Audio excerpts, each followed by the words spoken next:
Sí, a veces, ¿no? Y que la gente me dice. Estamos haciendo ahora mismo, como veis todos aquí, es un mapeo urbano, que el objetivo es volcar sobre el plano. Ahora estamos trabajando el área de Santa Ana y Pedres Claves, las necesidades y las mejoras que vosotros consideréis que necesita el barrio, ¿vale? Entonces, hemos estado pensando a través de los recorridos, hemos estado pensando las zonas verdes, las plazas, los parques, tanto en positivo como en negativo, las cosas saludables como las cosas que resultan incómodas.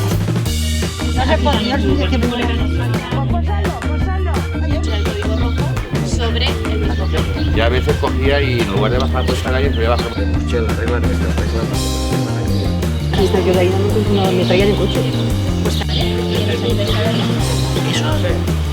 Sí, ahí no había un hablo todo. pero esta justo que estoy acotando aquí, Sí, son sí, Sevilla. Y ya me meto por esta calle que te digo que me gusta tanto. Sí. ¿Vale? Este es el recorrido que yo hago todos los días. En una mala suerte de que saliera algún coche de los garajes. ¿Qué más? ¿Alguien se atreve a sacar conclusiones?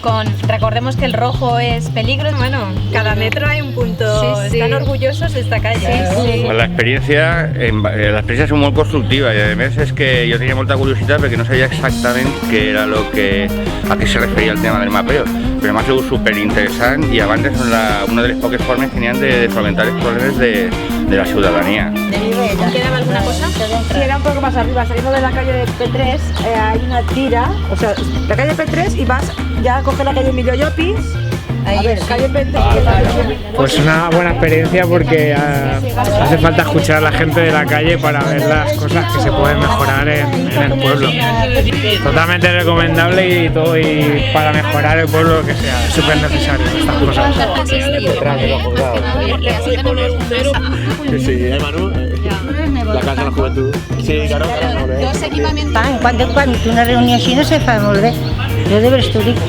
Perquè si hi ve així la gent s'entera més i això, que sí, que estic conforme que tot el que hem dit. Esas medidas de manera a modo deseo, petición, para que veáis lo complicado también que es la gestión para el ayuntamiento de las cosas que hemos hablado. Espere que això continuï i que cada X temps ho vagin fent per a saber si realment s'han solucionat els problemes que s'han plantejat així i que servisca per algo. Entonces, si tuviéramos que resumir las condiciones, ¿no? Porque al final eso es el urbanismo, ¿no? Las condiciones urbanas y pedirle al ayuntamiento algo, estamos hablando de ancho de aceras, ¿no? Nos gustan a todos las aceras bien anchas para poder... Hombre, tan anchas tampoco se puede hacer. Aceras de 20 metros no hacen falta, pero suficiente que pase un carrito de minusválido o un carrito de bebé, suficiente, porque tenemos que convivir peatones y vehículos, y ya está. Y Sagunto, por desgracia, no tiene sitio para aparcar. Entonces hay que mirar la manera de solucionarlo para contentar a todos. Muy bien. Revisar las antenas desde la